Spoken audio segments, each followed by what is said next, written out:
Hello, everybody. Welcome to our next installment of the Volcanic Systems Modeling Workshop for the Modeling Collaboratory for Subduction Zones.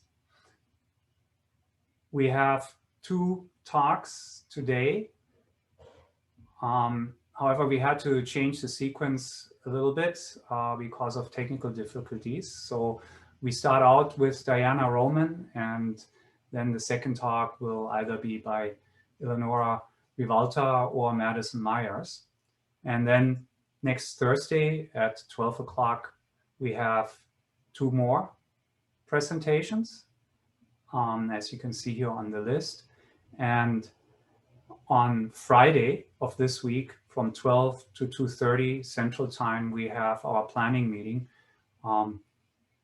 At the planning meeting, we will focus our discussion on a vision for modeling collaboratory from the magmatic volcanic systems point of view. There is a draft report that will be sort of the basis for our discussion, and that draft report is also available will be available after this webinar on the workshop's website as a PDF. So anybody is welcome to attend the planning meeting. If you would like to attend the planning meeting and haven't done so yet, you need to register for that because it's a different link than these webinars. And last but not least, 4th and 6th of May, we have two more webinars with two speakers each. And then on the 7th of May, our final planning meeting where we hope to finalize the vision for the modeling collaboratory. And so again, anybody is invited to that.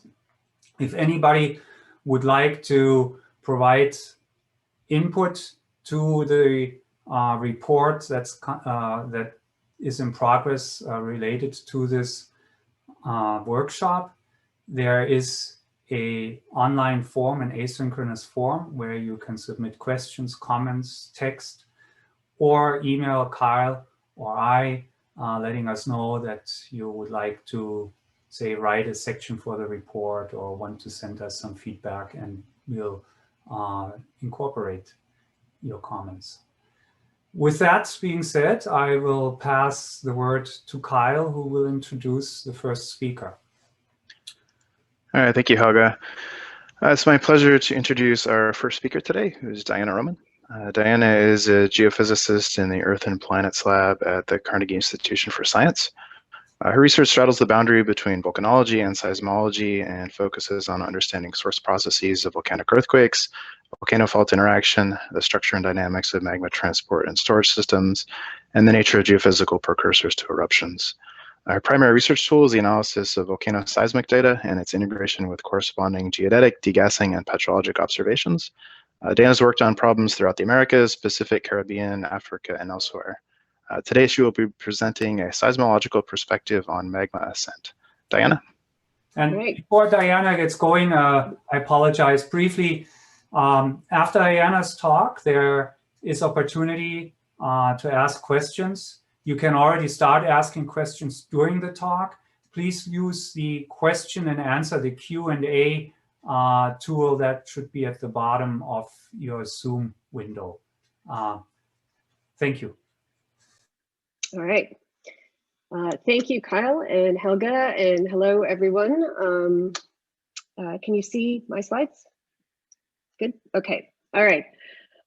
So I actually wanted to start by revisiting Matt Pritchard's talk earlier in this series. And at the beginning of his talk, he put up a quote that somebody had said to him on the cruise of GFZ Kagoshima that, you know, Matt, your problem is that you believe the seismologists. And I immediately thought, well, that I wonder if I'm the one who said that. And I'm not sure if I did, but if so, what I probably meant to say was that your problem is that you believe the seismic observations. And so one of the points I'm going to try to make today is that the relationship between volcanic seismicity and magma ascent is complex. and not, not to be taken always at face value. But maybe on a more optimistic note, the point is that earthquakes provide very important information about magma ascent and how to model it if you treat them very carefully. So this talk basically has two parts. In part one, I'm going to go over some paradigms of volcano seismology and basically some ideas about how we might see magma ascent reflected in volcanic seismicity. And I'll follow that with some examples, as really counterexamples and caveats to these paradigms. But again, I want to make the point that if you really look at the data carefully, even if it doesn't behave the way you might expect, it provides important clues regarding magma ascent. And then in the second part, I'm going to go through a couple of case studies looking at how we can use Coulomb stress to model, using earthquake data and fault plane solution data to model diking placement and ascent. And then I'm going to finish up with an example of basically how the earthquakes know about bulk magma viscosity, and that'll be a case study from Kilauea. And like Helga said, please put questions in the chat and I'll be happy to address them at the end. So going into our paradigms, the first paradigm is very basic. It's why I cut into this field. The paradigm is basically that seismicity accompanies volcanic activity, both magmatic and eruptive activity. And so this figure is from a paper by John Power looking at over 3 decades of just counts of number of earthquakes per week at Augustine Volcano, Alaska. So those are the black bars. And then comparing that to the timing of eruptions. And so you see the red bars, there are 4 eruptions on this plot. And the basic point is that before each eruption, the seismicity increases. So we can associate perhaps an increase in seismicity with the rise of magma that feeds the ensuing eruption. A similar idea, but a very different, more synoptic figure is this one, again from John Power's work, just looking at binning in the entire Alaska Volcano Observatory catalog, the number of earthquakes they've recorded every month, volcanic earthquakes going back to 1990.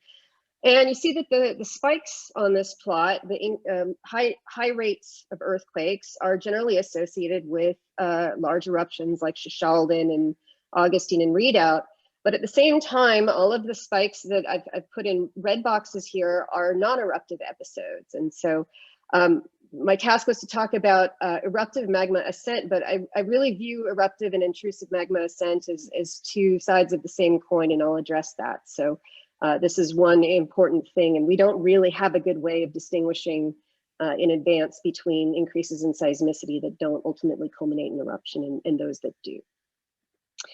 Okay, the second paradigm is that at volcanoes, we record a number of different types of seismic events, and volcano seismologists love to classify these into all sorts of weirdly named categories. But the fundamental idea underlying all of this activity in volcano seismology is that we have multiple processes that produce these seismic signals. And the signals and their character ultimately reflect the nature and the underlying physics of the source process. So by looking at classifications of events and what type of events are occurring at a given time, we can perhaps gain some insight into the processes that are occurring at that point in time. So just as an example, on the right here, I've got a few classes, a few of the more common classes. Up on the top is what we call a VT, volcano-tectonic, or maybe better yet, high-frequency earthquake. We think these are largely the same as tectonic earthquakes. They're a reflection of stresses being input into the rock and brittle failure in response to that. And then we got something hybridy in the middle, but on the bottom, there's what we call an LP, long period, or low frequency event. Sometimes these are more continuous and we call them tremor. And we generally associate these types of signals with maybe something more resonant. So fluid or magma flowing through a crack and setting up vibrations in the walls of that crack. So we might think that these would occur more shallowly. So as an example of these 2 paragrams, I want to show you a couple figures illustrating the precursory unrest for the 2004 eruption of Mount St. Helens. So this first one is a heliquarter plot. It's basically continuous raw seismic data. You can read it like a book. Each line is 30 minutes of data. and then going downwards is time. And basically what you should just be able to see from the raw data is that the number of earthquakes, these little pops, is increasing through time. And you can see on the right that as the earthquake rate increased, the color code levels were changed, the alert levels were changed in response to this increasing seismicity. And then this is a plot where we're now looking in time on the x-axis and in frequency on the y-axis. So this is sort of a pseudo spectrogram where we're looking at a rough measure of what the dominant event classes are in time. And so what I'd like you to see here is that early on, to the left of the figure, as the unrest starts, most of the energy is around 15 hertz. These are high frequency rock breaking events. But as the few days go onward, it shifts into a mix of low and high frequency as the eruption gets closer and closer. And then that low frequency signal continues following the onset of the eruption. So this is kind of in line with those two paradigms. So we can take these paradigms and kind of put them into a model of what you might generically expect a volcano to do seismically before it erupts. And this is something that was done a little while back by Steve McNutt and his colleagues. And this is the generic volcanic earthquake swarm model that basically kind of just tries to describe the rate, the increases in seismicity, and the changing rates of seismicity, the changing types of seismicity, and maybe some links to the underlying process that lead into, accompany, and follow eruption. And then a little bit more intuitively, another thing we can think about is the location of those earthquakes with time prior to unrest. So we know that magma comes from somewhere below the surface and it has to ascend. That's our topic this week. So we might draw a cartoon that looks something like this, where perhaps as the volcano awakens and magma begins to ascend, it's having to shove rock out of the way and break it. So you get high frequency earthquakes at depth. And as that magma progresses towards the surface, it sees lower pressures, it begins to degas. You might start to get low frequency events at shallower levels, and on until you start the eruption. So this is kind of an ideal or intuitive view of maybe a spatial progression of seismicity before an eruption. And here's a really nice example of a volcano that did just that. This is from Piton de la Fournaise in 1998. So going from left to right, these are time windows of the position of the earthquakes. So the black ones are in the current window with the gray ones showing the previous seismicity. And you can see this very nice upward propagation of the seismicity over several kilometers leading up to the eruption start.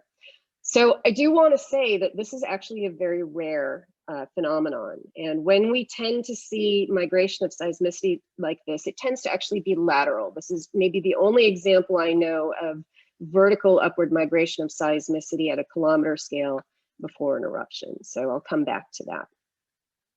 Okay, so we have some paradigms and models, and we have some well-behaved examples that show us what what we've expected intuitively. Okay, so the next thing I'd like to do is go through a few examples and some caveats, and actually lead to my first point about magma ascent rates. So I've shown you some well-behaved examples, but I next want to look at this time depth plot of seismicity for almost a year preceding the 2009 eruption of Redoubt Volcano in Alaska. And so here you're looking at depth on the y-axis and time on the x-axis. I've color-coded the dots. Each dot is an earthquake. Low-frequency ones are blue, high-frequency ones are red. And then up at the top, there's a little bar that shows you what the AVO color code or alert level was at different times and a few additional observations. And the main point I want to make here is that actually the first seismicity that was observed and really thought as maybe precursor to this eruption in October 2008 was low frequency, and it was quite shallow, and it was accompanied by tremor. And it wasn't until very late in the precursory sequence, in about January, February, that we started to see those high frequency rock breaking events. And in fact, the depths of those increased during the precursory period as the time to eruption got closer. So this is pretty much backwards of our paradigms. A similar example comes from the precursory seismicity for the 2004 eruption of Mount St. Helens. So it behaved according to expectations in some ways, but not in others. So on this plot, again, it's time on the X and depth on the Y, and the little gray dots are each an earthquake. You can see the color code changes up top. This was actually a very rapid onset, very rapid precursory sequence compared to readout, which was over a year.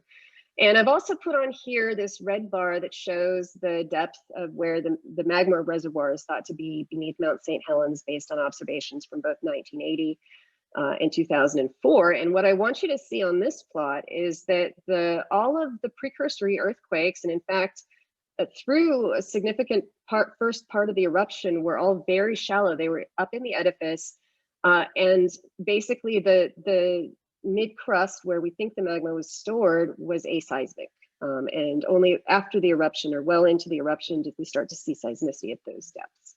So this is something systematic. And there are multiple other examples of this top-down type process in precursory sequences. So how do we reconcile that with magma ascent? So what we've done in this recent paper is propose this essentially three-phase model of magma ascent and eruption. And I mostly want to focus on phase one, which is the staging phase. Basically, all of the data sets that we looked at in this paper had this top-down process, but we obviously know at some point magma had to ascend upwards. So the idea of staging is that there's some sort of process that is not expressed seismically, or is not temporally connected to that process of moving a volcano into eruption. And then maybe something happens to destabilize that staged magma, and that's really what leads into the eruption. And so on the right here, I've just put a few different mechanisms that we considered for how you might do this. And one is that perhaps you're just erupting initially remnant magma from the previous eruption, and perhaps there's a second boiling process that occurs to destabilize that. The second is that you have an intereruptive magma ascent phase that delivers and stages that initial magma. And a third is simply that the magma rises too slowly to produce earthquakes. So earthquakes are ultimately a product of strain rate. So slow strain rates will produce deformation, but not necessarily seismicity, or at least seismicity that's detectable. So it's possible to move magma up slowly without producing seismicity as it moves upwards. So all of these staging mechanisms suggest that maybe we need to zoom out and look a little further back in time before the immediate precursory seismicity occurred. So if we look at, So if we look at Mount St. Helens, which fortunately has been very well monitored for decades and through an entire eruption cycle now, this is time depth again, but it's zoomed out to show you the full picture from 1980 through 2017. And the two eruption periods are coded in red here. The green are intereruptive periods or post-eruptive periods, and then all of the black dots are individual earthquakes with a little bit of scaling by magnitude. And what hopefully jumps out at you here is these two very strong, deeper swarms of earthquakes that occur in the intereruptive phase. So one in 1989-90 and one in 97-98. So this is a place where possibly that staging, and the reason we don't see that deep precursory seismicity immediately before the eruption is because that magma actually moved up in between the eruption and did much of the mechanical work to form the conduit and supply the magma from a shallow depth where we did see the seismicity. In contrast, looking at a similar plot for readout, again, going all the way back to the 1989 eruption and then through the intereruptive cycle and beyond, we see something quite different. So you can see again that the two eruptive periods here, which are red, are very dense black dots, so a lot of seismicity. And in the green period in between, in the intereruptive phase, there is some background seismicity, but it really doesn't have the same swarm-like characteristics that we see at Mount St. Helens. So there are a couple of possibilities here for what might be going on in terms of that initial magma ascent and staging. One is, as I mentioned, possibly it's remnant magma from the previous eruption that has overpressured, perhaps due to second boiling, that begins that top-down unrest sequence and ultimately evacuation of deeper magma. The other is simply that we just had a very protracted period early on of slow magma ascent going back to a month or a year or perhaps longer before the eruption, where magma was ascending that fed the eruption, but that ascent was so slow that we just didn't see seismicity. And these are not either or, these could actually be happening in combination. So ultimately, I think what this points to, and Madison is going to talk about this from a petrologic perspective on Thursday, is that earthquakes tell you about ascent rates, and they tell you that sometimes those ascent rates might be very slow. So we have some examples of magma ascending and producing seismicity that's probably fast ascent rate, leading to fast strain and earthquakes. Sometimes it's slow, and it may vary through an eruption. Okay. So the other interesting point here is that if we look at the amount of damage or the amount of time that goes in between these two eruptions, it's basically similar at Redoubt and Mount St. Helens. So it's a 10 to 20 year period between eruptions. But in one case at Mount St. Helens, we had an extremely quick, rapid onset precursory phase and an eruption about a little over a week, whereas at Redoubt, it took more than a year. And so one possibility is actually the damage that's done by magma ascent in the intereruptive phase might actually control the amount of time that we have as a precursory phase of earthquakes. So a volcano that spends very little of its time, perhaps, so this graphic on the left, on the upper left quadrant, I've put Redoubt as maybe not having many intrusions in its intereruptive period, and then having a very long run-up time versus St. Helens, which has had intrusions in its intereruptive period and had a much shorter. And then perhaps on an extreme, we might see something like Okmok.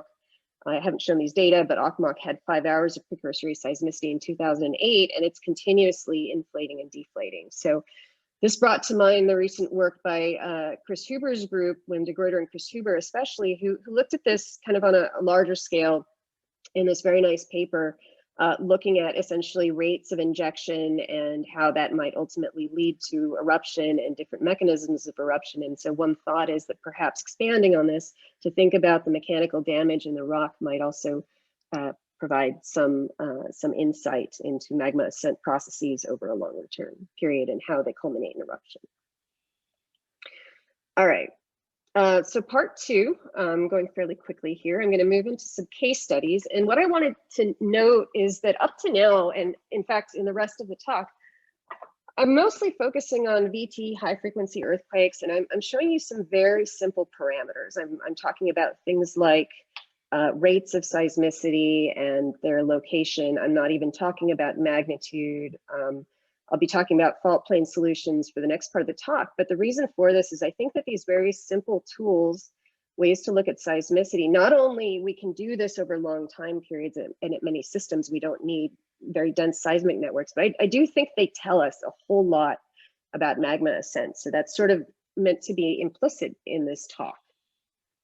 So I'm going to start by going into Coulomb stress modeling. And before I do that, I just want to talk a little bit about dikes and stress. So the rest of this is basically thinking about magma ascent in dikes. And so what you're looking at here is a cartoon after some numerical models by Alan Rubin and David Pollard that show the induced stress regime around a dike. And basically what I'd like you to see here is that there are in fact two induced stress regimes.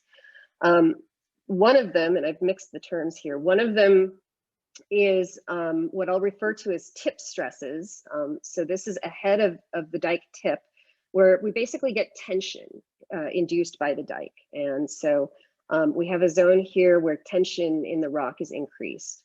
And then what we have in the walls is the second regime, which I'll refer to as the wall stresses, where the opening of the dike actually presses on the rock and produces a compressive regime. So we've got tension in some parts around the dike and compression around other parts of the dike. So this is complicated, but potentially useful. So we can further tie this into seismicity by basically the simple concept of how a dike prefers to orient itself. And basically, and Eleonora is going to talk about this and show some very nice models in the next talk.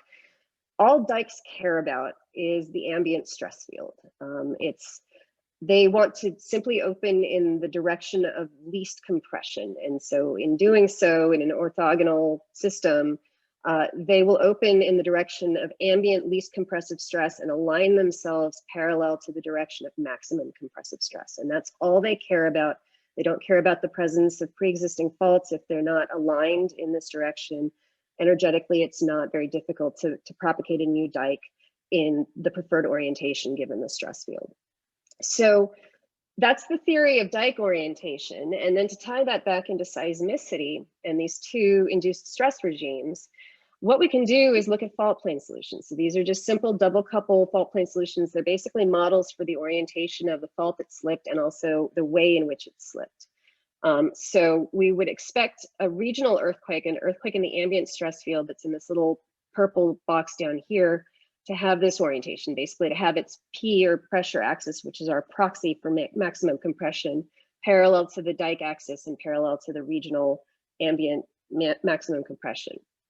And also the tip stresses, so earthquakes occurring as a result of this tensile induced zone, would have a similar orientation.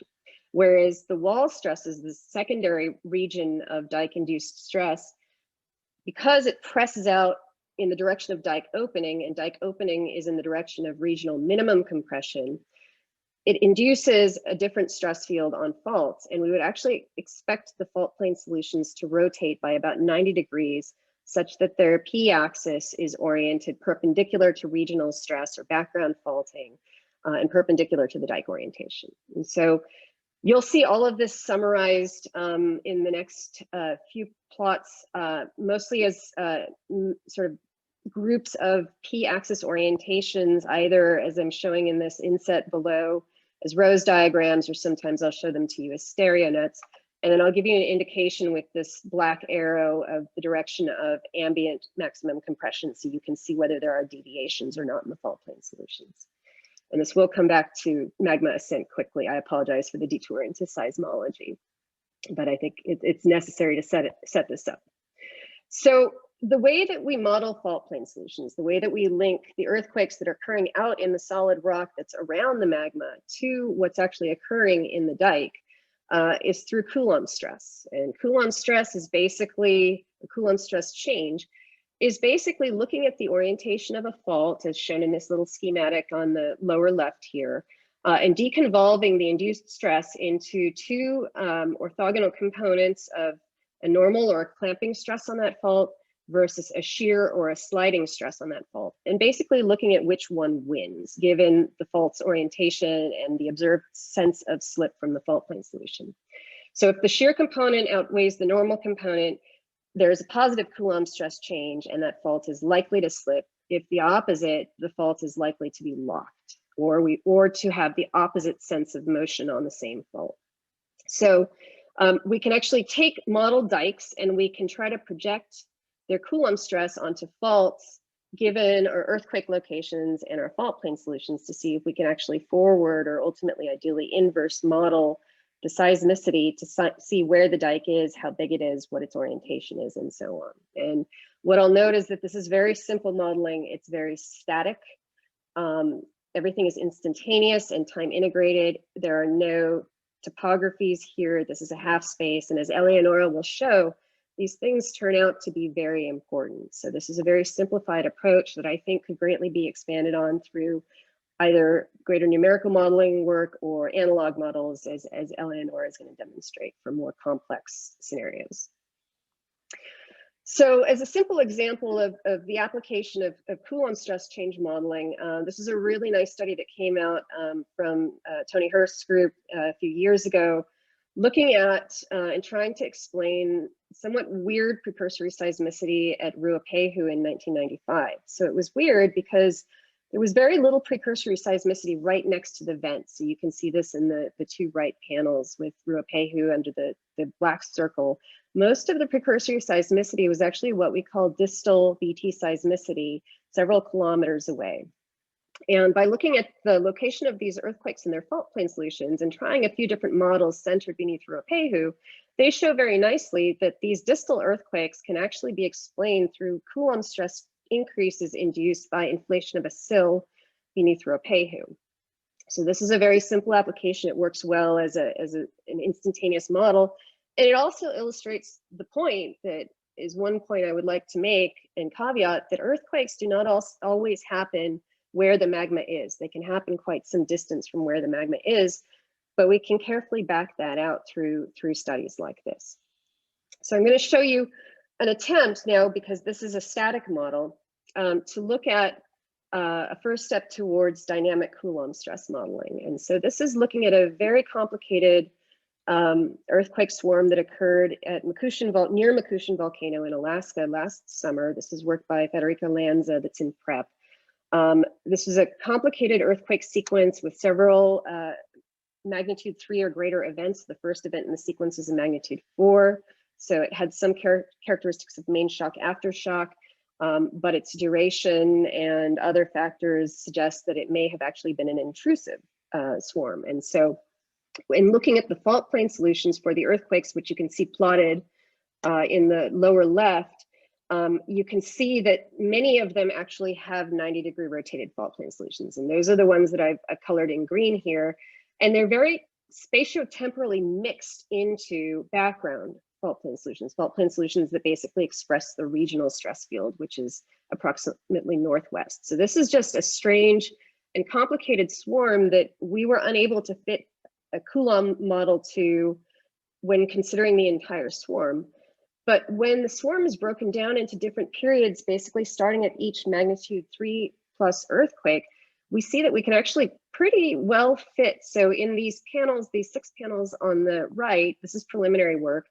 Basically, the game here is to take a simple Coulomb model of stress from an inflating dike, which is in the center here shown by this black bar, and try to get all of the green guys, which are fault plane solutions that are 90-degree rotated, in the positive or hot colored zones, and all of the black squares, which are regional earthquakes, into the blue zones. And so we do this by simply just a forward model misfit reduction. And it turns out that when we break them down into these periods, so little less, a few hours here, the first one, we see this one, the next period actually looks like that dike propagated a little bit to the northwest. So it's essentially on the same trend and alignment, but its position is a little bit different.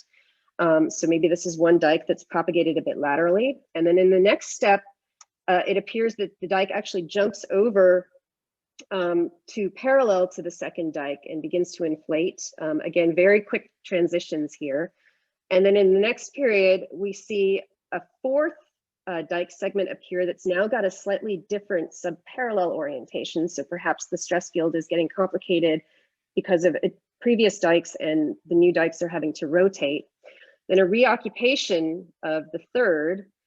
And then at the end, it's nearly impossible to find a single model here that fits the seismicity in this period. So either we have not broken it down appropriately in time, or the combined effects of multiple dike intrusions and perhaps also these magnitude 3 earthquakes have led to perhaps an extremely complicated geometry. But the main point here is that we've actually shown that, you know, there are potentially 3 subparallel dikes, some made of multiple segments. And this is an evolution. And so this is again going to tie into some of the work that Eleonora is going to show about dikes and success, what happens in successive intrusions and how a stress field might evolve. Okay, so how am I doing on time? I think I'm okay. So the final case study that I want to present is basically that the VT earthquakes, through their fault plane solutions, actually know about the bulk viscosity of the magma.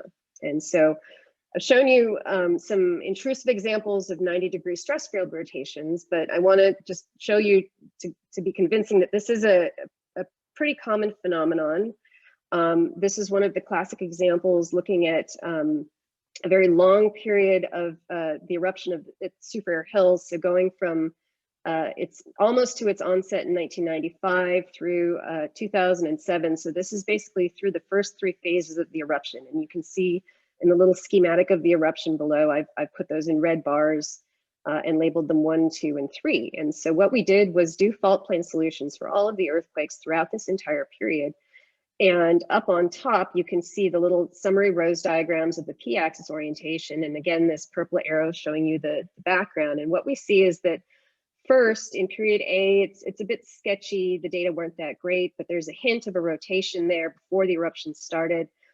Next, we see during a transition from effusive to explosive activity, a very nice emergence of this northwest-southeast oriented p-axis trend, so our fault plane solution rotation there. Then during an intereruptive period, basically nothing. And then immediately before phase 2, so this is D here, we see the reemergence of that rotated period. It goes away, and then again before phase 3, we see it show up again. So basically what we're seeing is that there's a dike that's inflating before the onset of each phase. So Super Hills is a fairly evolved system. It erupted fairly evolved, highly crystalline melts, and that's where we tend to see this 90-degree stress field rotation. Where we don't see it is in systems that are transporting and erupting low crystallinity, low viscosity, more primitive magmas. And so these are places like many of the Upper East Rift Zone intrusions at Kilauea and many of the Icelandic eruptions. And so this is a beautiful example of a phenomenally well-recorded seismic swarm from the Holochron event in 2014, showing you not only the propagating seismicity, so again, I mentioned that this tends to be associated, it's rare and it tends to go sideways, basically outlining the propagation of this dike, but all of the fault plane solutions during this episode have their p-axes, and here just look at them as the white quadrants of the beach balls, more or less in alignment with the dike. So this is not a case where there was a 90-degree stress field rotation, and this was in fact a low viscosity magma. So that's kind of compelling and potentially useful, but there are other factors at play in this suite of case studies that hints at this difference, mainly different tectonic settings, which can also suppress stress field rotations.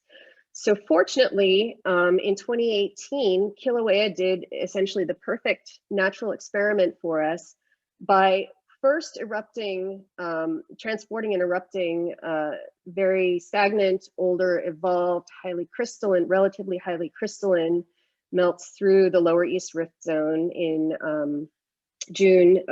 April and May of 2018, followed by later in the eruption, transport and eruption of more typical low viscosity, low crystallinity Kilauea type basalts. And what we saw in this case was that for the first time, and this is on the upper right, both in the map view, the red guys are rotated, and also there's a rose diagram here showing you the p-axes with respect to regional ambient sigma 1 is basically parallel to the rift here. So for the first time during this event, we actually saw a 90-degree stress field rotation, and that's consistent with the fact that there was an unusual eruption of higher bulk viscosity magma here. But when we further actually break this down in time, we see that the periods when we had rotated fault plane solutions were actually only those first phases of the eruption. So once the system switched over to transporting and erupting low crystallinity basalts,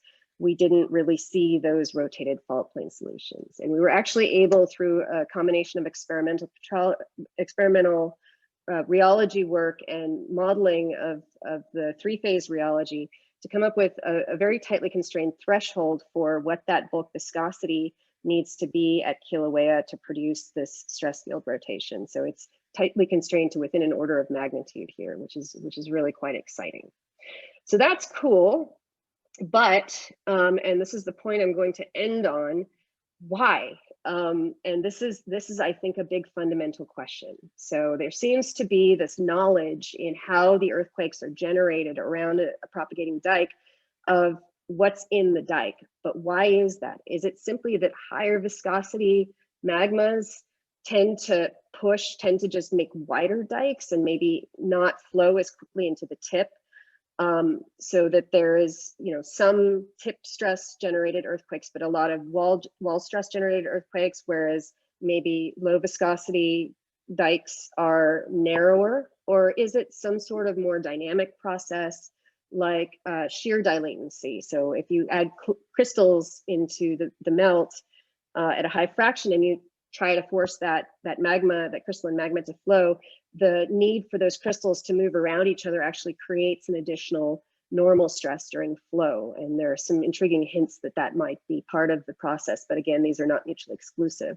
So I think this is a really open question and really points to the need to think across the fluid-solid interface about, how do you actually generate pressure and stress and dynamic changes versus static changes, and what happens when you change the viscosity to what happens in the wall rock.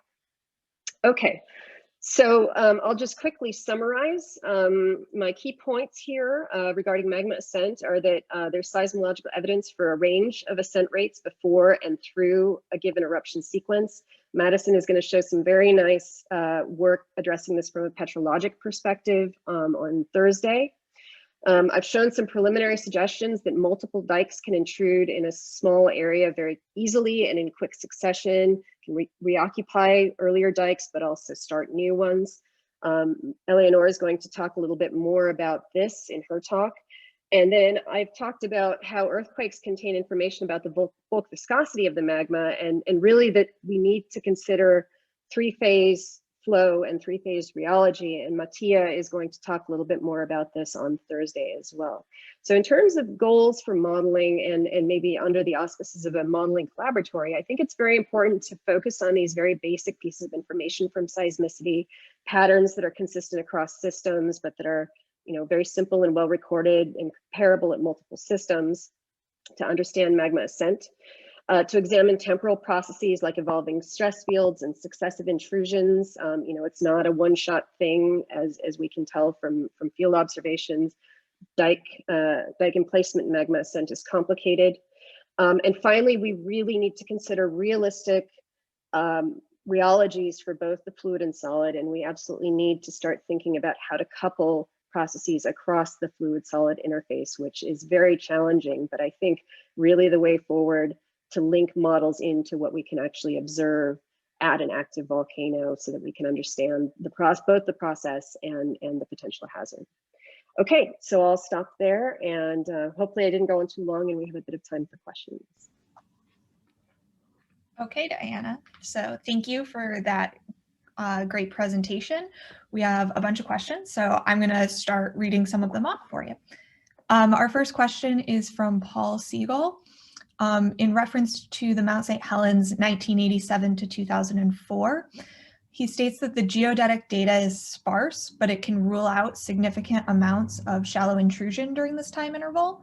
Do you have any comment on how that relates to the seismic signal that you're seeing? Yeah, hi, Paul. Fair enough. And I didn't get into volumes of magma intentionally because you're right. And basically this comes down to, also having to link into things like geodesy. And in fact, at Makushin, we also didn't see so far a geodetic signal with that intrusion. Basically, what I think the simple interpretation there is that these are small volumes of magma that are intruding, but they're doing a lot of the work of forming a conduit for you. And so they may not volumetrically represent the bulk of the ensuing eruption. And it would be very interesting if we were able to go and look in high time resolution at the first products out and try to get a sense of what volume was sitting shallow. But I think you're right, it's not a big volume. It wasn't geodetically observed, and that's, I think, that's reasonable, because all you're doing here is basically creating some damage through potentially like a quanta. I think Roberto Scandoni calls it a quantum of magma that's moved up through the system. Okay. Yeah, I think if I can comment, I would just say it just shows how challenging some of these things are, because as you showed during the eruption, we know magma was moving from depth and the seismicity was all shallow. And during the time period between 87 and 2004, we had deep seismicity, but we have no evidence of large volumes of magma moving up. So it raises questions of what these other deep swarms were they related to release of volatiles? There's some evidence of CO2 release during some of these. And I think this is a really fascinating issue that is far from resolved for that particular eruption.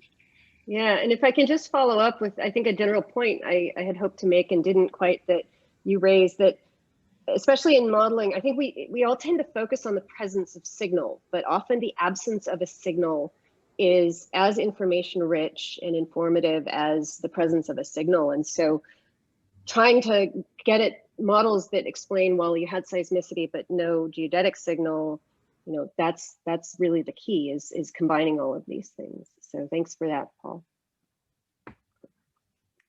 Okay, so our next question is from John Browning.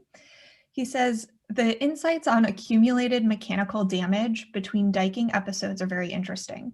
There must be a playoff in this model between accumulating damage and hence increasing the host rock permeability and the magma losing some of its gases to the host rock, potentially reducing the potential for eruption/dike propagation. Has that been given thought, and how might we model that? I'm not sure. Thanks, John. I'm not sure I'm the right person to answer that question, and I'm sure it has been thought about. But one thing that immediately came to my mind is that, you know, there's potentially feedback loops in here, and not to make a complicated situation more complicated, but if you're moving gases through a more permeable rock, then you're potentially depositing minerals that are actually starting to heal some of those fractures and maybe that conduit that had been formed. So I think this is a very rich and difficult problem for modeling that needs to think about some of these feedbacks. Not just, I've talked about it from a physical and mechanical perspective, but also there are a lot of chemical changes going on that can affect, you know, where the faults are, whether a conduit that had been formed is you know, essentially sealed by deposits from gases that are passing through it. So I don't know. I'm sorry not to give you a better answer. And if anybody can chime in the comments with their perspective on this, I think that would be great. This is a good one for discussion. Okay, moving on to our next question. It's from Emily Montgomery Brown. You mentioned that uprift intrusions at Kilauea don't show FPS rotations, but the 1997 Napao eruption had a significant cooler evolved magma component. Are there sufficient seismic data available to look for FPS rotations during that one compared to the other East Rift intrusion eruptions? Hi, Emily. I am going to go check right after this talk. I have not. There's been so much to do with Kilauea data in the recent decades that I haven't quite made it back to the mid 90s, but I would hope at least, you know, some, if not a full fault plane solution, we might be able to just look if there are a few stations that are positioned correctly. Sometimes you can use those as kind of rough proxies for what the earthquake fault plane solution is. So thank you for the hint. I don't know, but I will certainly look into it. That's potentially really interesting as a check on our results from 2018. Okay, our next question is from Alan Whittington. Since crystal-rich magmas are non-Newtonian, what is the relevant timescale controlling the orientation of the fault plane solutions? Is it the timescale of the earthquake, in which case crystal-rich magma may not be able to relax, or is it longer than that? I would love to have a long chat about this, Alan, because I have thought about this a lot from the perspective of the timescales in the rock and the fact that when we see fault plane solution rotations during intrusions, they tend to last a lot longer. Whereas when we see them in eruptive sequences, they often tend to disappear as soon as the eruption goes away. So it's like once you pop the top off, the rock is able to relax as magma is drained out, so you don't have that stress. Whereas if it intrudes, it takes a long time for the host rock to relax back into the ambient stress field and for that overprinted stress to dissipate. So I'm not, you know, I'm not somebody who knows to think about. So I would defer you to Arianna Soldati, who's the second author on that paper. I think there's something interesting there that we could potentially combine from this, you know, this perspective of the timescales from intrusions and eruptions and how long that rotation sticks around. Okay, and then are we out of time, or do we have time for one more? Yeah, I think we better move on, unfortunately. Okay. Thank you, Diana, and thanks for the great questions. Our next presenter today is Eleonora Rivalta. Eleonora is a senior scientist at the German Research Center for Geosciences in Potsdam and associate professor at the University of Bologna in Italy. Her main interest is the mechanics of magma propagation by diking. With her students, she's developed analytical, numerical, and analog models to describe the influence of crustal heterogeneities and external stress fields on expected magma trajectories. Recently, she has focused on understanding the locations of eruptive fissures, vents, and volcanic fields, and on developing physics-based forecasts of future eruption locations. Today, Eleonora will be presenting mechanical models of magma transport by diking, coupling host rock and magma rheology. Eleonora? Hi, Kyle. Hi, Kyle. Thanks for the introduction. I'm going to share my screen and play the presentation. Okay, so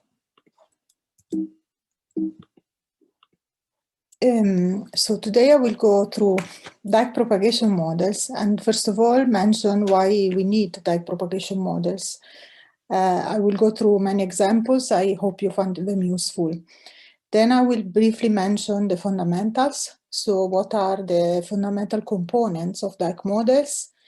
And second, I will go to magma trajectories or magma pathways, how we can model them and how we can forecast them. Briefly discuss how we need to change models in order for us to use them to explain something or to predict something.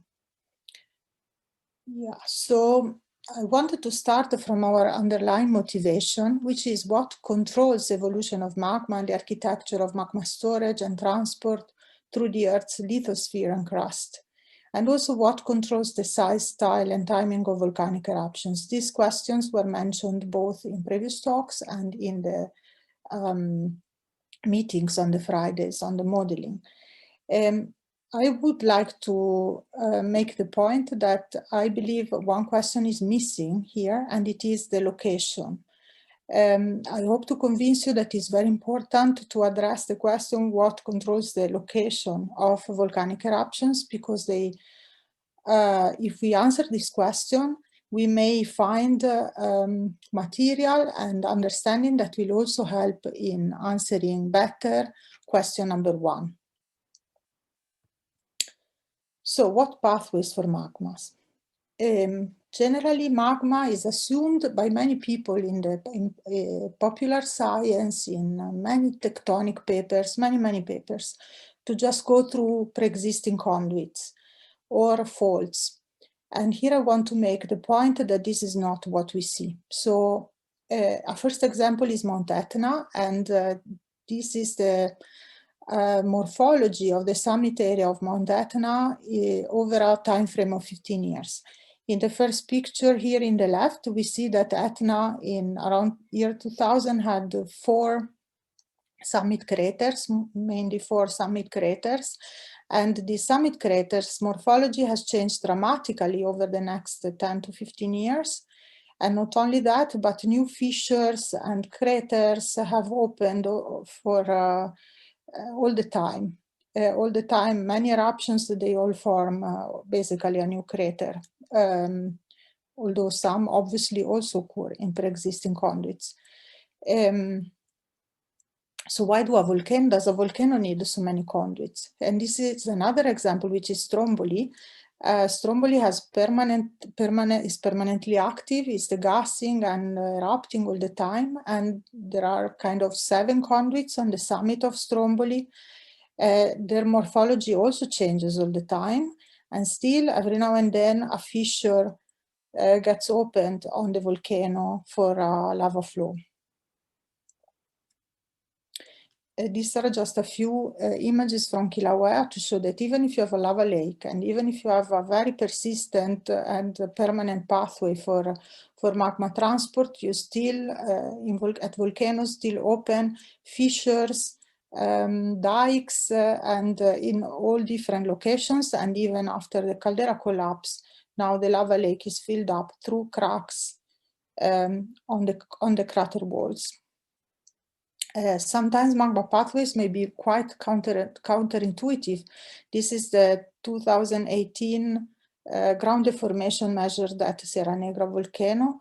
And the dike in this case was traveling as a horizontal sill, let's say, or horizontal crack down the flank, and then it took a 90 degrees turn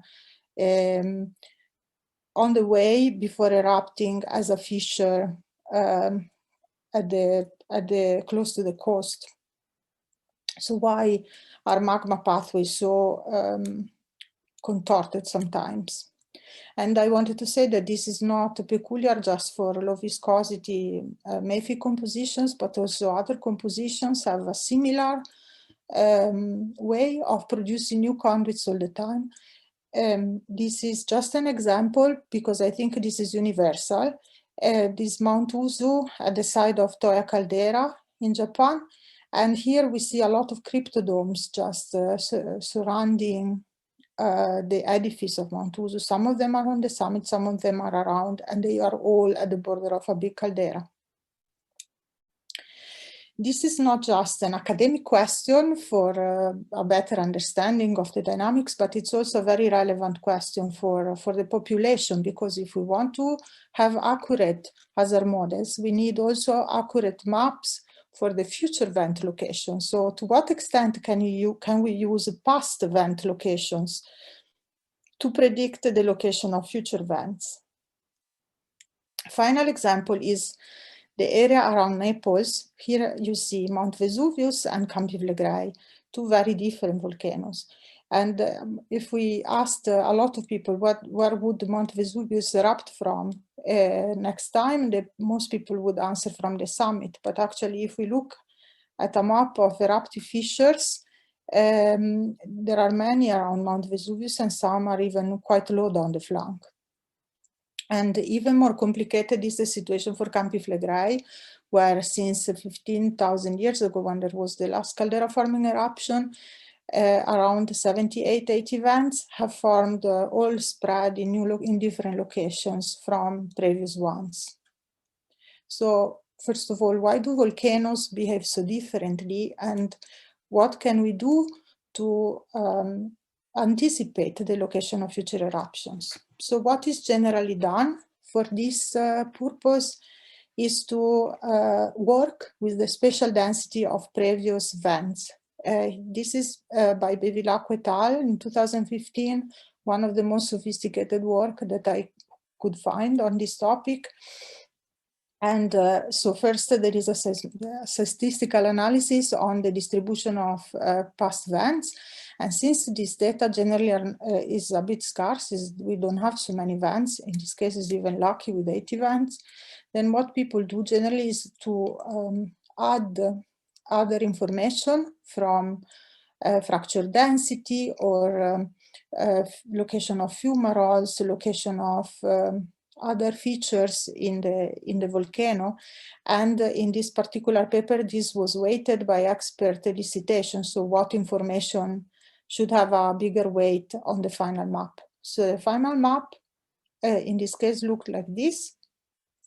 And the question is, is this the best we can do? Because the problem is, if data were more abundant and not so scarce, this approach, which is a data-driven approach, would work very well, I believe, because simply the physics of the system would be sampled by all these events, and then one could use it. However, data is scarce, and it's very hard to interpolate between all these events and even assign a probability to areas where you don't have any event at all. Also, it's an approach difficult to validate because eruptions are rare in this system, so we cannot wait for the next eruption. We might do it on some volcanoes like Piton de la Fournaise that erupt frequently, but definitely not on a caldera. And if we go back in time and try to use our data to validate retrospectively, so set up our model just with a portion of our data and use the rest to validate our model, then this would be difficult by adding new information, because this information is difficult to bring it back to the past. Also, I argue that adding all this signed information based on the assumption that dikes or magma would follow weaknesses, I don't think it does really improve maps.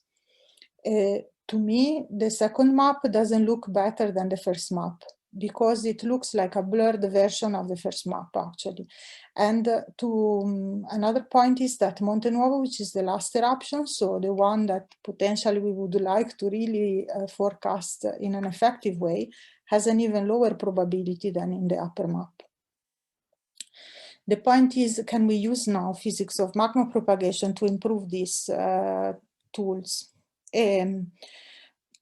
Why this question? Also because if we look at Campi Flegrei, actually there are patterns that we probably should reveal something. So for example, first of all, people observed already from early on that there was an inward migration of the vents. So the vents are divided in 3 epochs: red to green to blue, and then Monte Nuovo as the last vent. And this inward migration is not the only pattern. There is also another pattern, which is a lot of the vents are accumulated on the northeast sector of the volcano, except for Monte Nuovo is just in a different location. And this inward migration was explained for a long time as a shrinking magma chamber. But when people started to look at the eruptive rate over time, then the eruptive rate didn't really change over time. And therefore, this hypothesis is abandoned. So we still can see this pattern, and we can try to figure out why they are there. If we understand them, then we might be able to forecast better these vents in the future. So here I put a lot of points that are for you to replay if you like. It's just a summary of points I made. And if we want to make sense of all the information, all the observations that I listed, we need to better understand the rules that govern magma transport. So now I will go through these fundamentals. First of all, the basic principle is that any fluid injected into a brittle elastic material such as crustal rocks propagates by hydraulic fracturing. This is a universal phenomenon that works at a very broad range of spatial scales, from small veins full of minerals and metals to hydrofractures in the industry, to dikes, to giant dikes, such as here in the British Tertiary Province, several hundred kilometers long and tens of meters thick. If we want to model the physics of dikes comprehensively, this is very challenging, because this is coupling a lot of processes that are already individually challenging in physics. This is explained by Alan Rubin in his review very well. So you have the fluidodynamics of a compressible fluid between moving walls, which already is quite difficult.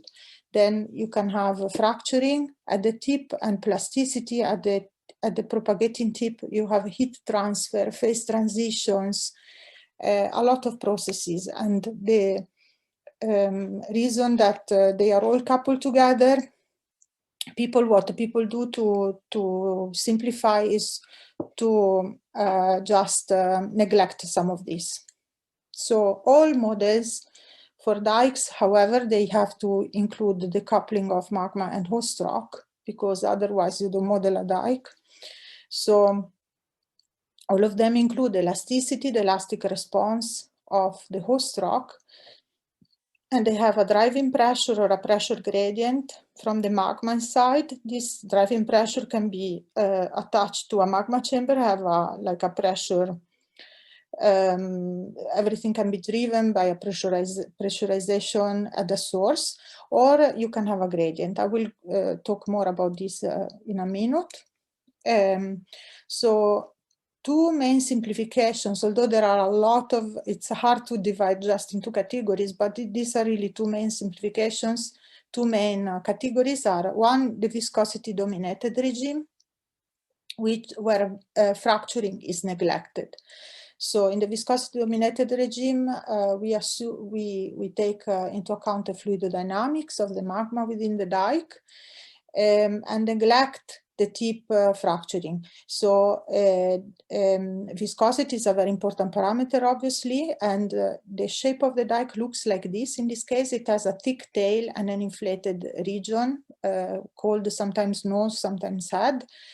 And since magma is lost, let's say during the tail, during propagation in the tail, then one needs an attachment to a source to continue providing magma for this kind of models. These models provide, among other important things, they provide a velocity for the dike, and therefore they are fundamental to get a time to eruption result. Examples, so there is a lot of work done on this by many authors. So here you see again this geometry of the tail and the head. Some people put a gas solution in the models, the weight of a volcano load to simulate its effect on an ascending dike. And then Pinel et al. In 2017, they added a trajectory. So how this flow would be affected by a trajectory that is not vertical, because mostly other trajectories considered by these models are planar, as it is difficult to make them curved. But she made the argument that we need also the correct stress on the walls of the dike and the correct inclination, because otherwise you get the buoyancy pressure wrong. So therefore she included a trajectory, and this is a way to do it. So, but how can you calculate trajectories? You cannot do it with this viscosity dominated regime. You need to go to the other kind of simplification, because you need to forget about the fluidodynamics. So maybe surprising for some, but a lot of dike models completely forget about the fluidodynamics in the dike, and they take the toughness dominated regime, where most of the energy is thought to be assumed to be consumed by fracturing at the tip. So here plasticity and fracturing and seismicity are kind of the causes of this energy sink. And this approach does require basically that the stress intensity at the tip equals the toughness of the rock. And you can assume that the dike closes at the pinches closed at the tail having stress intensity equal to 0. If you do this, then you have a volume, fixed volume of magma, or actually fixed mass, that can move without losing any volume or magma in the tail. So therefore you need a critical volume to actually have this fracture toughness at the tip. So you need to have enough volume to do that. These types of models, since they don't have a viscosity, they don't have fluidodynamics, they don't have no time scales. So they cannot be used to calculate the time to eruption. They, here you don't need source feed in the dike, because the dikes propagate only through a gradient. What does that mean? It means that the magma pressure tends to open a dike, and the stress, external stress and lithostatic pressure tend to close it. But if your magma inside has a lower density than the rock outside, then the gradient of lithostatic pressure grows faster than the magma pressure inside the dike, and the dike assumes this shape with an inflated head, which is enough to make it propagate. So it's enough to have a buoyancy gradient. I call it buoyancy. It's different from Archimedes buoyancy. Still a lot of people call it buoyancy. I will call it buoyancy here.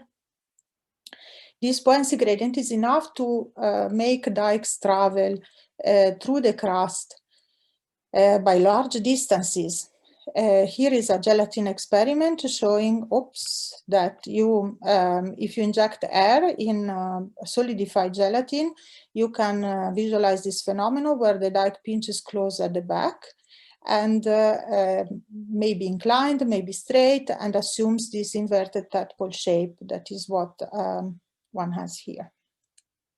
Okay, the gradient does not need to be only vertical, it can be also horizontal, and it can be, for example, induced by the topography of a slope, of a volcanic slope. So here is a volcano where you have a given height and a given radius, and then you end up having a gradient that is caused by the squeeze of the weight of the volcano at the tail of the dike which is bigger than the squeeze that you have at the tip. So if you have a dike ascending, like in this diagram, when the dike becomes anti-buoyant or neutrally buoyant at some point, then you have this gradient due to the slope, pushing the dike down slope. And like in this example in the field where Paul and al. Measure the opening of the dike, you have this profile that really shows this gradient nicely. And in this gelatin experiment, you see exactly this. You see some lateral propagation induced by the slope of this gelatin volcano. Okay, so for this self-sustaining propagation that really proceeds indefinitely in theory, in reality, obviously, these are two end members. You have a critical volume that you can see in 3D is depending on the elastic parameters of rock, Poisson's ratio and shear modulus, and on two other things. One is this fracture toughness that I told you before, and the gradient. That is a combination of the buoyancy gradient and the inclination, obviously, because the vertical dikes can take advantage of buoyancy better than horizontal dikes, and any normal stress coming from other sources such as topography, but is not the only one. So if we were able to, there are tons of beautiful models that I cannot mention today, even famous models. I just wanted to give you a flavor, but if we manage to combine, and this has not been done in an ideal way yet, if we manage to combine the fluidodynamics and the fracturing and all these phenomena, the phase transitions, the heat, the result of this is that we can access the shape, the aspect ratio of dikes, their propagation velocity, their propagation dip and strike, and their trajectory. So far, trajectory can be modeled this way, and then on the trajectory we can model propagation velocity, but if we can do that together, then we have the coupling of this, and then we can access in advance maybe size, time, and location of an eruption. And obviously we can also reproduce geophysical observations to use monitoring data to warn us in advance, in particular seismicity and ground deformation, and maybe gravity changes as well in the future. If the dike gets stuck because it has not enough volume to propagate, and so it gets stuck somewhere in the Earth's crust, still with these models we can access other qualities. So the formation of magma storage zones, which in this interpretation that is stress-driven, would be caused by location in the Earth crust where stress is not conducive for dikes to propagate. Maybe because they are horizontal, maybe because too much volume would be needed to pass that point. We could access extrusive-intrusive ratios and how we grow the crust in an endogenous way, and also interpret crust and rock fabric, as I will show in a minute. So now I will go more on magma trajectories, because this has been one of my main focus in the past 10 years. This was already mentioned by Diana, that dikes in the field are roughly oriented perpendicular to the least compressive stress. We can model this by discretizing the dike in many dislocations, tensile and deep slip in this model here, and consider one important fact, that dikes are not oriented. So why are dikes not oriented similar to faults in the field? It is because dikes need to open and accommodate a volume, and therefore they cannot be oriented as faults, because faults orientations are optimized for shearing. They are not optimized for opening. A dike needs to produce work against elastic forces to accommodate that opening. If in these models with these locations we require that the work against these elastic forces and other energies that we need to have in the model, if we require that this work against elastic forces releases the maximum energy, this is the direction that the dike will take. So on these principles, there are a lot of models published that retrieve the trajectories of dikes. Mostly they are two-dimensional, and now we start to have three-dimensional models as well. Main results, I will go through a few that I think are very instructive, even if they are not very recent. One is the loading due to a volcanic edifice. So if you put the weight of a volcano on top of the Earth's crust, a volcano which is growing, then this volcano, this weight will rotate all the principal stresses and will attract the dikes. It will not only attract the dikes, it will stop them because the stress will be too intense at the tip for the dike to propagate, or the dike would need a very big volume to overcome that stress. And the curvature of these trajectories will be the ratio between the loading stress and the buoyancy pressure of the dike, or something related to the dike volume.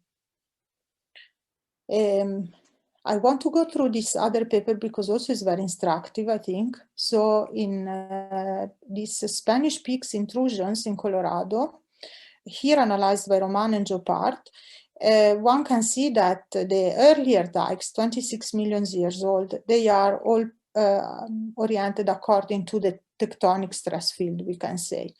And then after 1 or 2 million years, a volcano was created where, because we see the magma chambers dated here.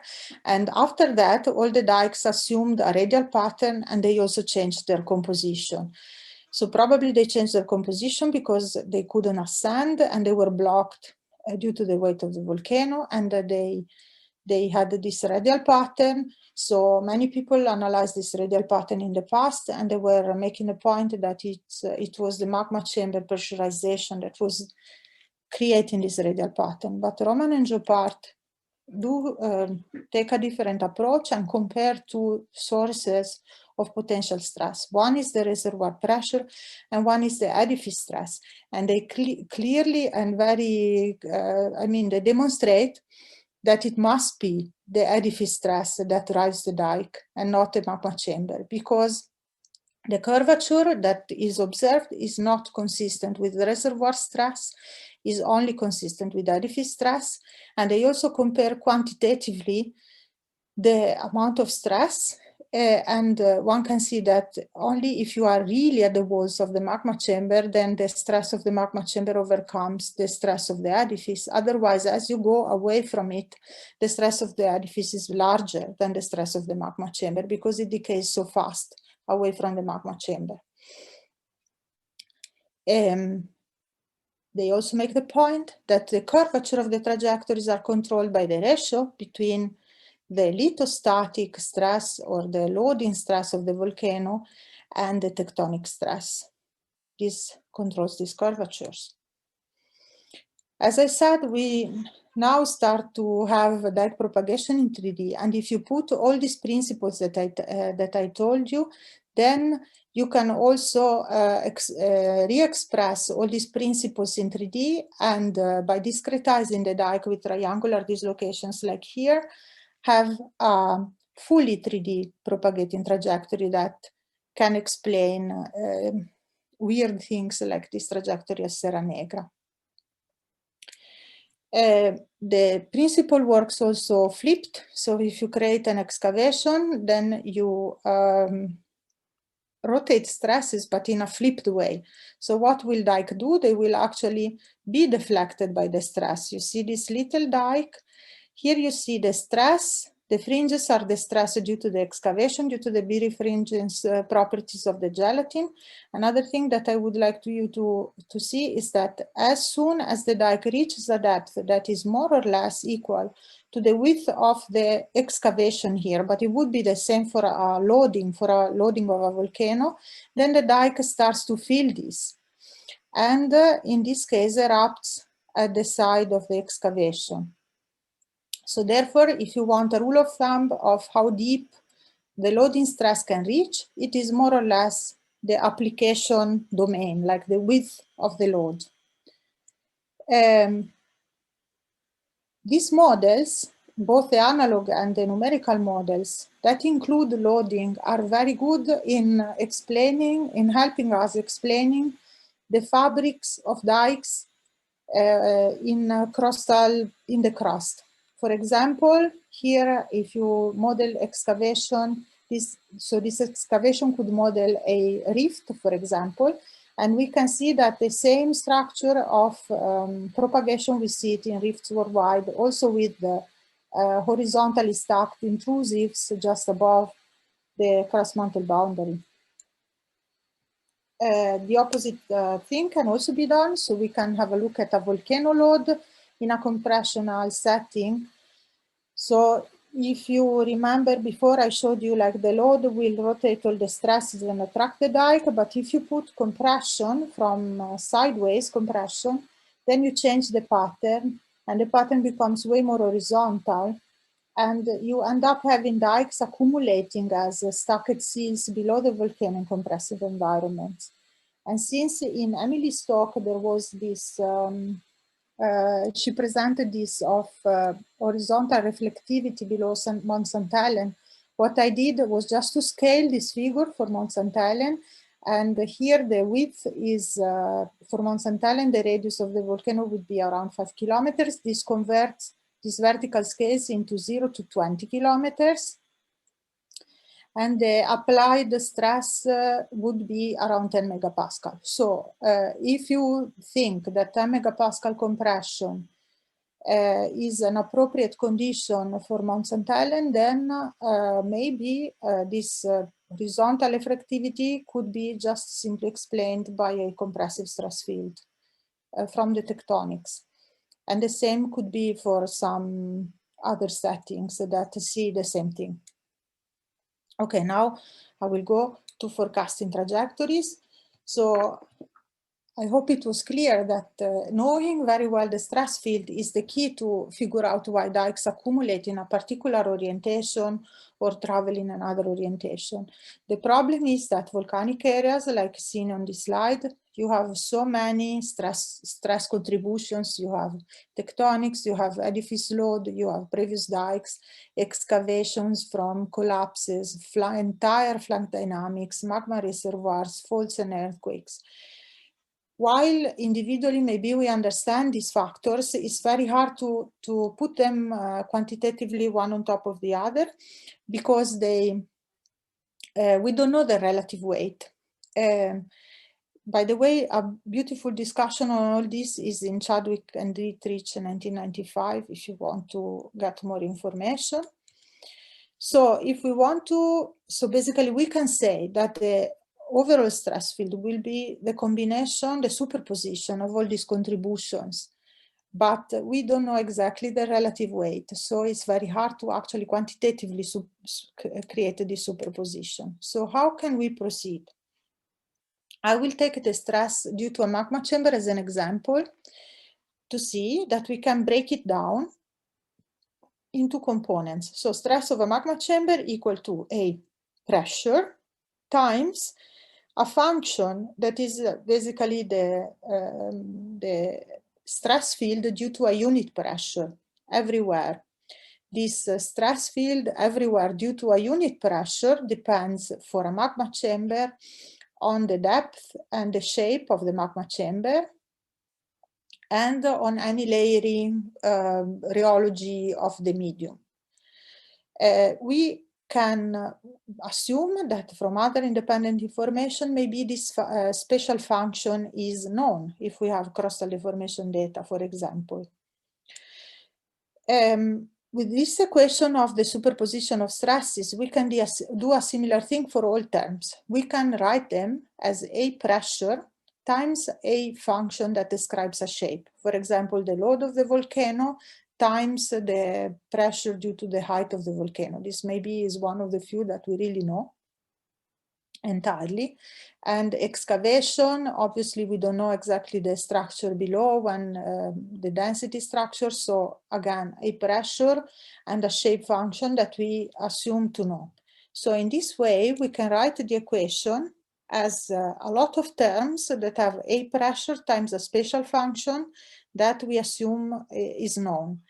And if we collect, for example, tectonic stress at the other side of the equality, then we can see that we have the blue parts are known functions, and the pink parts here are these ratios that control the magma curvature, you remember, and they are our unknowns. And how can we constrain these unknowns? We can have a procedure that looks like this. We have, for example, an optimization procedure done with a statistical method. So we can, for example, guess these parameters, calculate the trajectories for those stress parameters, and then check whether that stress field is conducive from the magma chamber that we know we have to bring all the dikes to the vents that we know we had in the past. And if this doesn't fit, then we go in a circle until we have optimized our stress field so that it brings from the magma chamber the magma to the vents we know were fed in previous eruptions. If we do this, then we can calibrate our stress field to such a precise extent that we can forecast future trajectories. And what happens if the volcano changes stresses because, for example, there was a big event at the volcano? Well, then we can still model it and include it in the stress field that we have. So with my co-authors, we applied this model to Campi Flegrei, and I want to make a point here that might be valid also for other models. This, we simplified it tremendously, so we neglected all stress ratios except then one, which is the excavation, because Campi Flegrei is a caldera and is affected by this excavation more than anything else. And if you are left with just one or two parameters, then you can really use all your vents to constrain just one or two parameters. This means these parameters will be very well constrained. And we assumed only sigma-3 perpendicular trajectories and no layering. And people were asking why you have worked the whole life in figuring out that layering is so important for dike propagation, and the trajectories need an accurate calculation. But again, simplifying the models to their fundamental components is a key to make forecasting models to work well. And I refer you to this paper by Shmueli, 2010, to explain or to predict. Is not really for physical model, not thought for physical model, but it explains very well that we need to simplify to have predictive models. And if we do, then we have both forecast for Monte Nuovo that is exactly, the high probability. And also we can explain why all these vents were clustering in the northeast, because this big weight of the volcano, the highest topographic load outside the caldera was in this region, therefore attracting all the dikes to that region and separating the trajectories into many trajectories. We also did some gelatin experiments to better understand this inversion procedure and understand exactly what we can do with the stress inversions, because in the gelatin you can impose conditions of extension and excavation. You can refill the excavation midways. You can do many things that they are controlled. And we really saw with our experiment that really it's very difficult to infer separately the individual stress components. So the extension and the excavation depth were not really constrained very well by the trajectories with our stress model, and but what was constrained really well was the ratio between the two, which is what I said controls the curvature of the trajectories, and therefore is the most important thing for the forecasting. So in summary, I think we need to work in two directions, and we definitely do work in the first direction, increase model complexity to increase process understanding. If we improve our models, then in the end we will really reach this. But I also wanted to comment that if we want to bring our models to forecasting power, then we actually we need to reduce the model complexity to a minimal number of parameters.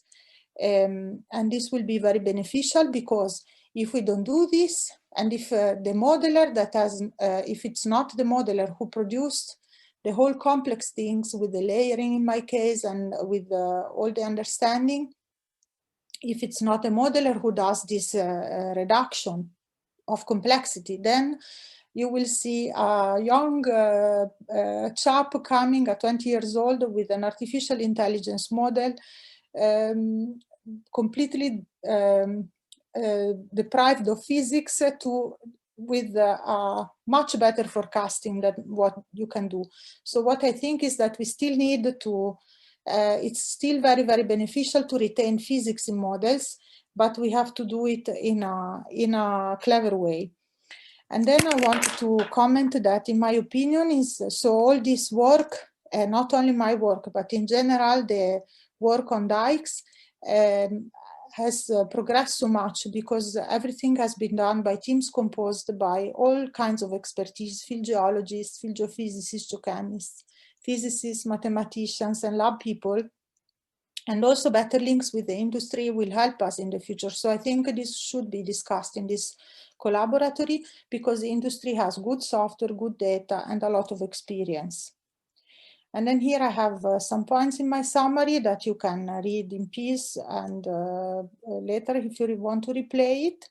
But I wanted to say thank you with this picture of a beautiful conduit created by a dike in the Reykjanes, as in this photo by our colleague Joël. Thank you very much.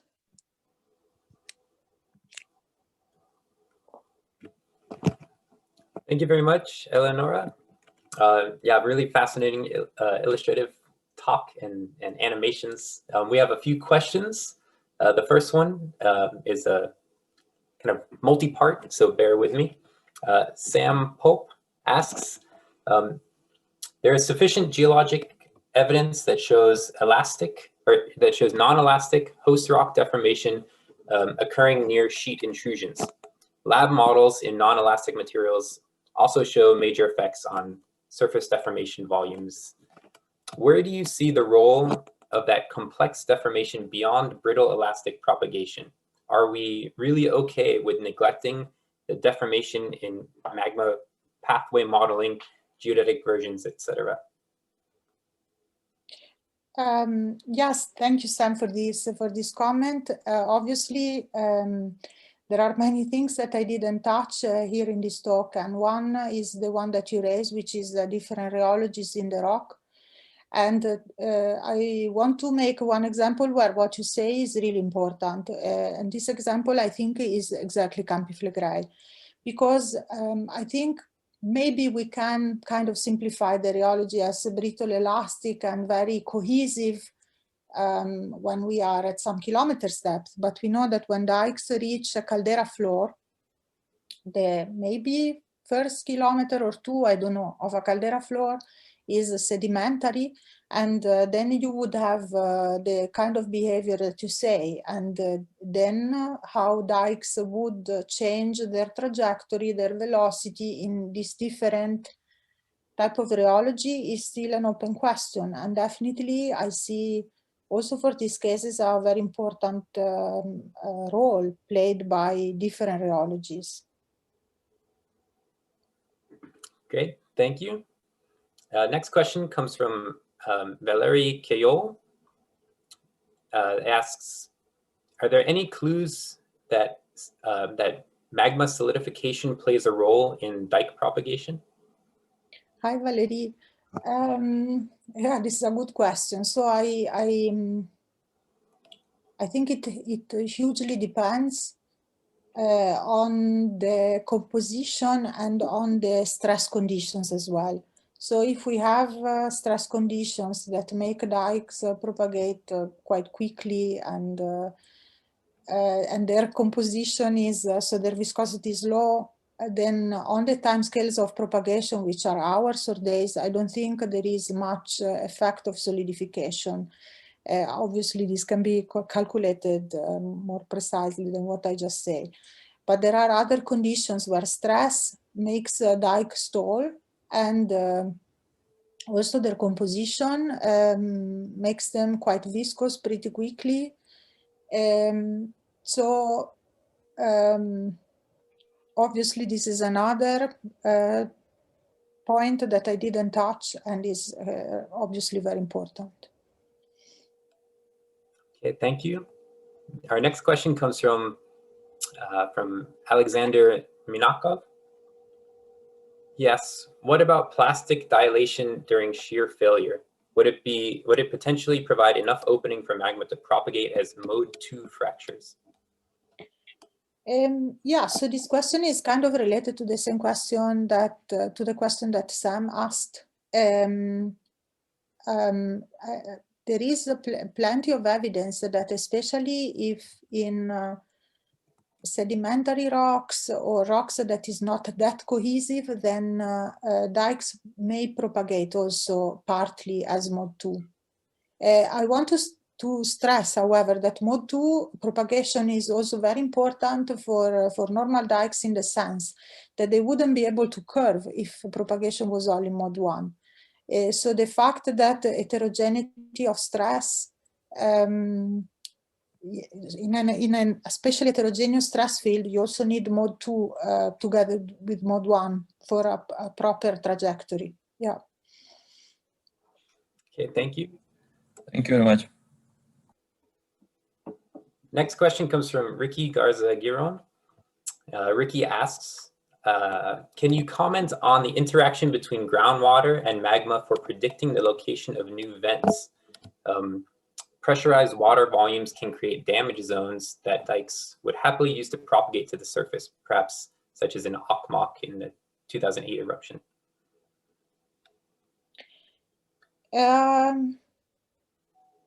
Actually, so I don't know about this, about interaction with water. What I can say is that from all my examples that I mentioned at the beginning, I don't think magma necessarily will take any path that is already open. Magma will take the path that finds more convenient at the time, which is not necessarily intuitive for us. It may be quite counterintuitive. And I think it's, when we interpret magma pathways, at least my experience say that the best is that we first consider stress conditions, because in the vast majority of the cases, I found them to be the most plausible explanation rather than pre-existing faults or pathways created by something else. Obviously, interaction with water, I'm not saying it's not important, it's for sure very important to create a style also for the eruption. Okay, great, thank you. I think we have time for 2 more. So this next question comes from Garrett Ito, saying this is really exciting work. The models you showed look like they were done in elastic layers that were thicker than the width of the surface load. In many cases, the effective thickness of the elastic layer may be comparable or thinner than the edifice dimensions. Have you considered the effects of relatively thin elastic layers? Yeah, this is a very interesting question, Garrett. Thank you. So in the models that I showed about drifting, this is it's a case that really is similar to what you suggest, and also obviously maybe Hawaii is a very similar case. Obviously, some attention needs to be devoted to these cases. I never did like put a viscoelastic half space below the elastic layer. I never did.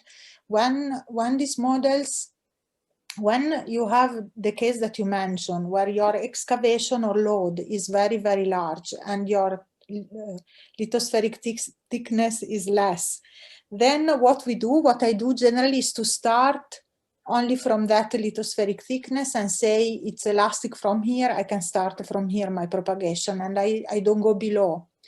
But obviously, and this touches on another point that I wanted to mention, while we can say that the progress for all this diking stuff is quite good, what is, I think, not good enough is how this domain of the lithosphere or the lithospheric mantle and crust are connected with better models to the rest. So, sorry, that was a bit confusing, but so how do geodynamic models that treat really deeper layers of the earth, and how can we connect them better to our dike models, because the spatial scales and the time scales are completely different and it's very challenging to do. And the same, I think it touches, is different from the question from Gareth, but is very similar, is how we go from a magma chamber to a dike. Because the rheology will change, and is in this similar way that Gareth suggested, there may be viscoelasticity, plasticity. So we need to address also these transitions, interfaces between different rheologies and models. Yeah.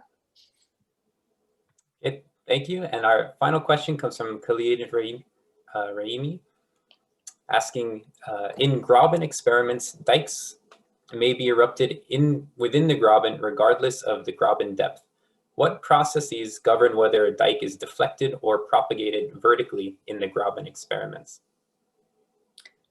So the graben is one source of stress. You also have other sources of stress. So for example, if you have strong extension, then you would have in graben eruption, for example. There may be more complicated answers. This is just the first one that I can think of. Okay, I think that's all the questions that we have. So thank you very much, I guess, to both of our speakers for wonderful jobs. Yes, thank you, Alan and Cassandra. So this concludes today's webinar. Again, we have 2 more speakers on Thursday from 12 to 1:30, and then the planning meeting on Friday from 12 to 2:30. Hope to see you all on Thursday. Thank you. And panelists, check your email in case you want to join for a brief chat after the webinar. Thanks again, everybody. Bye-bye. Thanks, everyone. Bye.